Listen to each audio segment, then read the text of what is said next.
नमस्कार दोस्तों, मेरा नाम है सौरभ और स्वागत है आपका मगध एजुकेशन में। क्या नेपाल अगला बांग्लादेश बनने जा रहा है? क्योंकि नेपाल पॉलिटिकली पूरी तरह से कोलैप्स होने के कगार पर पहुंच चुका है दोस्तों। नेपाल की जो पार्लियामेंट बिल्डिंग है काठमांडू के अंदर, और साथ में नेपाल के जो प्राइम मिनिस्टर है और प्रेसिडेंट है, इनके जो रेसिडेंस बिल्डिंग है, इसको पूरी तरह से प्रोटेस्टर के द्वारा घेर लिया गया है दोस्तों यहाँ पे। और साथ में ये जो प्रोटेस्ट है वो काफ़ी ज़्यादा वायलेंट और डेडली साबित होता हुआ नज़र यहाँ पे आ रहा है। जो प्रोटेस्टर यहाँ पे है और साथ में जो नेपाल की आर्मी है, जो सेना है, इसके बीच में काफ़ी ज़्यादा हिंसक झड़प देखने को मिल रहा है। और अब तक बताया जा रहा है यहाँ पे कि 10 से ज़्यादा लोगों की जाने चली गई है और 100 से ज़्यादा यहाँ पे जो प्रोटेस्टर थे उनको इंजर्ड हुआ है दोस्तों यहाँ पे। और बाकायदा यहाँ पे जो सेना है वो वाटर कैनन यहाँ पे प्रोटेस्टर के ऊपर थ्रो कर रही है, तो रबर बुलेट यहाँ पे उससे फायर कर रही है यहाँ पे दोस्तों, और साथ में टीयर गैस का भी काफ़ी ज़्यादा यूज कर रही है यहाँ पे। तो आखिरकार इतना बड़ा जो प्रोटेस्ट है वो नेपाल के काठमांडू में इरप्ट किया हुआ, आखिरकार इसका ट्रिगर पॉइंट क्या था दोस्तों यहाँ पे, और क्या ये बहुत जल्द सुलझेगा या फिर नेपाल भी एक अगला बांग्लादेश बनकर रह जाएगा और इनके प्राइम मिनिस्टर को नेपाल को उसके हाल पर छोड़ करके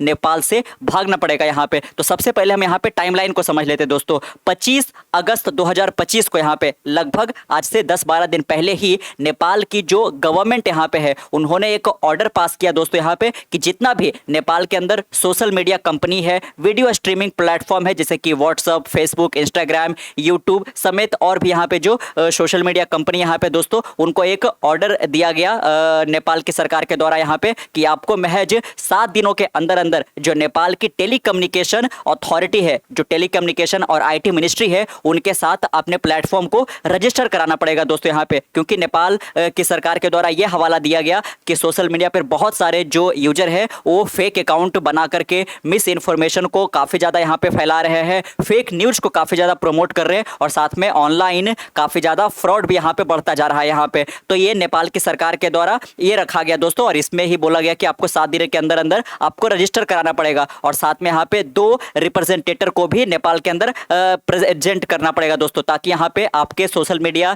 प्लेटफॉर्म के थ्रू अगर जो किसी प्रकार का कोई प्रॉब्लमैटिक सिनेरियो निकल करके आता है तो आप बाकायदा वैसे सोशल मीडिया आप यूजर को आप हमारे सामने रिपोर्ट करोगे दोस्तों यहाँ पे। यानी कि पूरा जो आपको जिम्मेदारी अब लेना पड़ेगा, आप फ्रीली आप नेपाल के अंदर ऑपरेट नहीं कर सकते यहाँ पे। लेकिन 7 दिन बीत गए और 4 सितंबर तक किसी भी सोशल मीडिया कंपनी के द्वारा नेपाल की सरकार के साथ रजिस्ट्रेशन नहीं किया गया दोस्तों। इसके बाद क्या देखने को मिला कि नेपाल की सरकार ने यहाँ पे 26 सोशल मीडिया प्लेटफॉर्म पे कंप्लीट ब्लैंकेट बैन लगा दिया दोस्तों यहाँ पे, जिसकी वजह से जो पर्टिकुलरली यहाँ पे जेनजी है, जिनका जन्म 1997 के बाद से हुआ यहाँ पे, और उनका मोस्ट ऑफ द टाइम जो है वो इंटरनेट पर ही बीतता है दोस्तों यहाँ पे। तो बाकायदा यहाँ पे 3 से 4 दिन अब वक्त होने को जा रहा था यहाँ पे, क्योंकि 4 सितंबर को ही ये कंप्लीट बैन लगाया गया, और बहुत सारे जो इन्फ्लुएंसर है उनका काम नहीं चल पा रहा था। जो सोशल मीडिया मैनेजर यहाँ पे है या फिर उनका जो छोटा मोटा बिजनेस है सोशल मीडिया के द्वारा ही आज के दिनों में काफ़ी ज़्यादा यहाँ पे रन करने लग गया दोस्तों। और नेपाल से बहुत सारे जो स्टूडेंट्स यहाँ पे है वो अलग दुनिया के अलग अलग देशों में, जैसे कि कुछ इंडिया में हो गए, कुछ यूके, ऑस्ट्रेलिया, अमेरिका के अंदर पढ़ाई करने के लिए गए हैं, वो अपने फैमिली के साथ कनेक्ट नहीं कर पा रहे थे यहाँ, या फिर लोकली भी नेपाल के अंदर भी बहुत सारे जो स्टूडेंट्स यहाँ पे है या फिर जो जेनजी है वो अपने दोस्तों फ्रेंड्स के साथ यहाँ पे कनेक्ट नहीं कर पा रहे थे। आज के टाइम पे जो कॉलिंग है दोस्तों काफ़ी कम होता है, और सोशल मीडिया के थ्रू ही मैसेजिंग वगैरह ये सब हो गया, वो काफ़ी ज़्यादा यहाँ पे होता है। लेकिन वो लोग नहीं कर पा रहे थे, तो काफ़ी ज़्यादा वो लोग फ्रस्ट्रेट होते हुए जा रहे थे यहाँ पे। इसीलिए ये जो एक तरीके से प्रोटेस्ट है, इसको एक रिवोल्यूशन का भी नाम दिया जा रहा है यहाँ पे, और इसको पर्टिकुलरली जेनजी रिवोल्यूशन करके बुलाया जा रहा है दोस्तों यहाँ पे। क्योंकि जो प्रोटेस्टर है उसमें जनरली यहाँ पे जो यंग लोग हैं वही सम्मिलित है, जो कि काफ़ी ज़्यादा अपना टाइम इंटरनेट पर स्पेंड करते दोस्तों। इन्फ्लुएंसर वगैरह हो गए या फिर जो स्टूडेंट्स वगैरह हो गए, कई सारे बच्चे तो स्कूल के यूनिफॉर्म में यहाँ पे प्रोटेस्ट करते हुए नजर यहाँ पे आ रहे हैं, और पार्लियामेंट का जो एक गेट है उसको भी आग के हवाले कर दिया गया यहाँ पे। और एक तरीके से ऐसा लग रहा था कि जो सारा प्रोटेस्टर है वो पार्लियामेंट को पूरी तरह से यहाँ पे कैप्चर कर लेगी, लेकिन बीच बचाव के लिए जो एक तरीके से आर्मी पर्सनल है वो यहाँ पे आ गए। लेकिन जो झड़प है वो काफी ज्यादा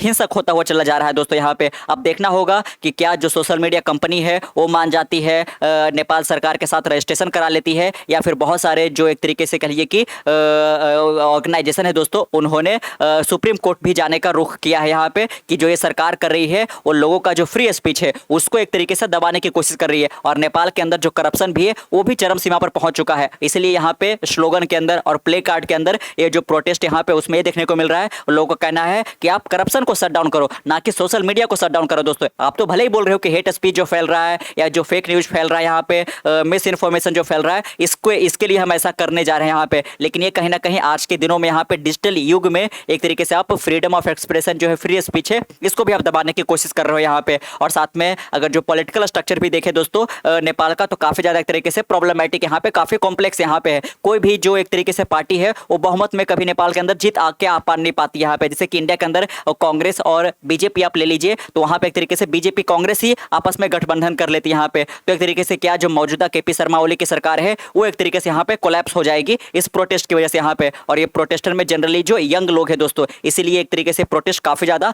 आग बबूला होता हुआ नजर यहाँ पे आ रहा है। कुछ आपको तस्वीरें हम यहाँ पे दिखाएंगे और वो जो तस्वीरें बाहर निकल के आ पा रही है वो VPN की वजह से आ पा रही है दोस्तों, यहाँ पे जो वर्चुअल प्राइवेट नेटवर्क यहाँ पे होता है उसके थ्रू। क्योंकि यहाँ पे तो सोशल मीडिया बैन कर दिया गया यहाँ पे, लेकिन लोग चूंकि सोशल मीडिया के बिना रह नहीं पाते, तो लोगों के बीच में VPN का यूज काफी ज्यादा बढ़ गया यहाँ पे। VPN एक तरीके से होता है कि आपको इंटरनेट पर आप एनोनिमस बन सकते हैं दोस्तों। आपका जो IP एड्रेस वगैरह है या फिर आप कहाँ से एक्सेस कर रहे हो, इसको पूरी तरह से बाईपास किया जा सकता है। तो ये जो बैन लगाया गया है, आप इस बैन बॉल को बाईपास कर सकते हो अगर जो आप VPN यूज करते हो दोस्तों। तो पब्लिक इंटरनेट आप यूज कर सकते हैं यहाँ पे। तो देखने को मिल रहा है यहाँ पे काफी ज्यादा VPN का यूज हो रहा है। और ये जो प्रोटेस्ट से सिनेरियो भर कर आ रहा है कि किस प्रकार से जो आर्मी पर्सनल है वो एक तरीके से रबर बुलेट यानी कि रबर की जो गोलियां है वो बरसा रही है प्रोटेस्टर के ऊपर, टीयर गैस, आंसू गैस का यहाँ पे यूज कर रही है दोस्तों। तो ये यहाँ पे काफी ज्यादा वायलेंस में ये बदलता जा रहा है। यहाँ पे आप बाकायदा यहाँ पे देख सकते हो, protest erupt in Nepal over social media ban, police fire tear gas rubber bullet at protester outside parliament. तो अभी जो ये प्रोटेस्ट है वो एक तरीके से लिए कि काठमांडू तक ही सीमित है, क्योंकि मेन रूप से पार्लियामेंट वगैरह हो गया, प्राइम मिनिस्टर का बिल्डिंग हो गया या जो प्रेसिडेंट का रेसिडेंस हो गया, वो काठमांडू के अंदर ही है दोस्तों यहाँ पे। तो एक तरीके से क्या जो सरकार है वो एक तरीके से जो ये ब्लैंकेट बैन करी है उसको लिफ्ट कर लेती है, या फिर सोशल मीडिया जो कंपनी है वो मान जाती है रजिस्ट्रेशन करने के लिए, या फिर सुप्रीम कोर्ट जो है वो सरकार के इस ऑर्डर को एक तरीके से खारिज कर देती है। और अगर जो इसके बावजूद केपी शर्मा ओली की सरकार है इस बैन के ऊपर डबल डाउन करती है दोस्तों, तो यहाँ से जो ये प्रोटेस्ट है वो किसी भी एंगल में जा सकता है। ये बाकायदा यहाँ पे नेपाल एक बांग्लादेश भी बन सकता है। Nepal police fire tear gas rubber bullet to disperse crowd of young people. तो ये जो यंग पीपल का क्राउड है उसको डिस्पर्स किया जा सके दोस्तों, पार्लियामेंट के अंदर घुसने नहीं दिया जा सके, इसके लिए यहाँ पे लोग टीयर गैस ये सब का यहाँ पे यूज करते हुए नजर आ रहे हैं। पहले आपको हम कुछ अगर जो तस्वीरें दिखा दें यहाँ पे दोस्तों, तो बाकायदा आप यहाँ पे देख सकते हो, कुछ तस्वीरें आपके सामने यहाँ पे दिख रही होंगी।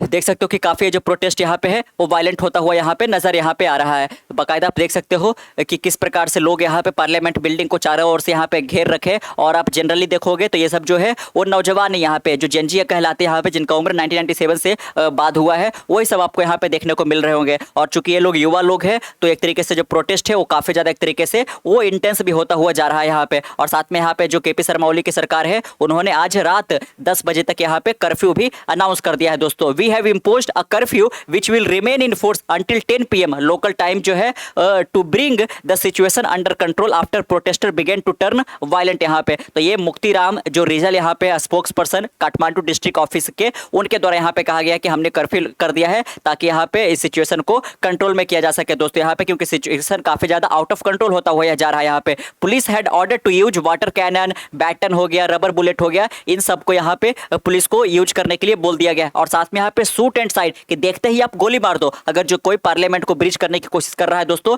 और तो इसीलिए यहाँ पे कई सारे लोगों की यहाँ पे जाने भी चली जा रही है, क्योंकि जो क्राउड है काफी ज्यादा आउट ऑफ कंट्रोल होता जा रहा है। अर्लियर और मंडे 1000 ऑफ यूथ, यानी कि आज ही के दिन सुबह से ही जो है 1000 ऑफ जो यूथ यहाँ पे है, इंक्लूडिंग स्टूडेंट हो गए, मेनी इन देयर स्कूल और college uniform and carrying the national flag and play card were stopped bye police who erected a barbed wire barricade from marching toward the parliament. देख सकते हो कि जो police यहाँ पे है उन्होंने कई सारे जो बैरिकेड है वो लगा दिया ताकि जो बच्चे हैं वो पार्लियामेंट तक नहीं पहुंच सके। और बच्चों के हाथ में नेशनल फ्लैग था, प्ले कार्ड था, जिसमें वो लोग करप्शन को उजागर कर रहे थे कि कैसे केपी शर्मा की ओली काफी ज्यादा करप्ट होती जा रही है, यहाँ पे करप्शन इनसे संभाला नहीं जा रहा है, ये लोग इतना ज्यादा करप्ट होते जा रहे हैं। और साथ में सोशल मीडिया के ऊपर जो आवाजें उठ रही है यहाँ पे सरकार के खिलाफ, उसको बैन करने के लिए यहाँ पे ये सब ये लोग सोशल मीडिया को बैन कर रहे हैं दोस्तों। Protester carried play card carrying slogan, देख सकते हो कि shut down corruption not social media, unban social media, youth against corruption. तो ये सब देख सकते हो कि प्ले कार्ड पर कुछ स्लोगन जो है वो यहाँ पे देखने को मिल रहा था। Many people in the Himalayan national think corruption is rampant and the government of prime minister KP Sharma Oli has been criticised by the opponent for failing to deliver on its promise. यहाँ पे और साथ में केपी शर्मा ओली की जो वादे उन्होंने दिए थे कैंपेनिंग के वक्त, वो सब कुछ भी पूरा होता हुआ नहीं दिख रहा है। और साथ में जो ओपोनेंट है, अपोजिशन पार्टी जो है, वो काफी ज्यादा और केपी शर्मा ओली को करप्शन के लिए क्रिटिसाइज भी कर रही है दोस्तों। यहाँ पे Nepal social media shutdown comes as government world wide including the US, European Union, Brazil, India, China, Australia take a step to tighten oversight of social media and big tech due to growing concern about issue such as misinformation हो गया, data privacy हो गया, online harm हो गया या फिर national security. तो कुछ इस प्रकार का ही सिनेरियो 2 साल पहले यहाँ पे इंडिया के अंदर भी उभरता हुआ नजर आ रहा था दोस्तों। यहाँ पे कि जो भारत की सरकार है और जो एक्स से पहले जिसको ट्विटर कहा जाता था, इनके बीच में काफी ज्यादा खींचातानी देखने को मिल रहा था यहाँ पे। और साथ में अंत में जो बाकायदा यहाँ पे एक्स है, जो ट्विटर है, उनको हमारी सरकार के सामने झुकना पड़ा। और आज के दिनों में आप देखते होंगे कि कई सारे जो यूजर है उनका जो एक्स है अकाउंट ब्लॉक कर देता है दोस्तों, है ना। आप इंडिया के अंदर रहकर एक्सेस नहीं कर पाते हो यहाँ पे। तो वैसा ही कुछ यहाँ पे। और साथ में ऐसा नहीं केवल इंडिया के अंदर, अमेरिका के अंदर, यूरोपियन यूनियन के अंदर, ऑस्ट्रेलिया के अंदर ये सब भी देखने को मिल रहा था कि वहाँ की जो सरकार है वो बाकायदा यहाँ पे सोशल मीडिया को रेगुलेट करना चाहती है ताकि बड़े पैमाने पर एक तरीके से फेक न्यूज वगैरह इस तरीके से नहीं फैले दोस्तों यहाँ पे। लेकिन आपको साथ में ध्यान रखना है कि आपकी सरकार भी ठीक ठाक होनी चाहिए यहाँ पे। आप सरकार ही आपके देश का काफी ज्यादा करप्ट है और उसके बावजूद इस प्रकार का ऐसा एक्शन ले रही है दोस्तों। तो सोशल मीडिया भी समझती है कि रजिस्टर करने से कोई फायदा नहीं है यहाँ पे।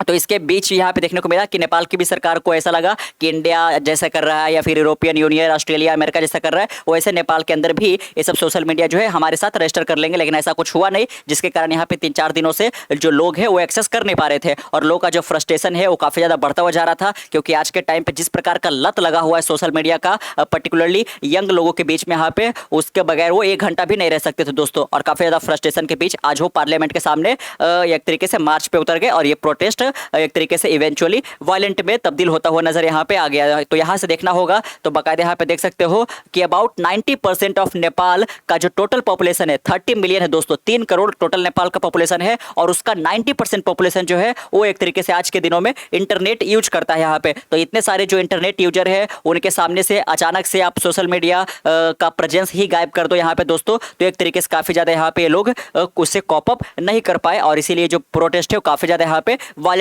नजर यहाँ पे आ रहा है। और साथ में जो सरकार का अनाउंसमेंट यहाँ पे आया कि शूट एंड साइड का, कि देखते ही गोली मार दो, इससे तो जो प्रोटेस्टर है वो और ज्यादा आग बबूला यहाँ पे होते हुए नजर आ रहा है और काफी ज्यादा लोगों के यहाँ पे इंजरी भी देखने को मिल रहा है। तो देखना होगा कि क्या आज रात 10 बजे तक ये जो कर्फ्यू अनाउंस किया गया है उसकी वजह से ये जो प्रोटेस्टर है वो एक तरीके से अपना रास्ता बदलते हैं, या फिर कल भी इसी प्रकार से जो प्रोटेस्ट है वो कंटिन्यू रहता है, या फिर इस बीच सोशल मीडिया कंपनी है रजिस्ट्रेशन के लिए एक तरीके से आगे आ जाती है, या फिर सुप्रीम कोर्ट का किसी प्रकार का कोई अनाउंसमेंट आता है। देखना काफी ज्यादा यहाँ पे दिलचस्प होगा दोस्तों। लेकिन ये पूरी दुनिया के लिए एक मैसेज है कि आज के दिनों में यहाँ पे जो पर्टिकुलरली जेनजी है, जो यंग लोगों है, उनकी वॉइस को सुना जाना काफी ज्यादा जरूरी हो गया दोस्तों यहाँ पे। अदरवाइज ये लोग बड़े लेवल पर, बड़े पैमाने पर प्रोटेस्ट भी कर सकते हैं यहाँ पे और एक तरीके से सरकार को उखाड़ सकते हैं यहाँ पे। तो कैसा लगा आपको आज का वीडियो, नीचे कमेंट में जरूर बताइएगा। मिलते हैं कल एक नए वीडियो के साथ, तब तक के लिए keep learning, keep growing. This is Saurabh, signing off next one.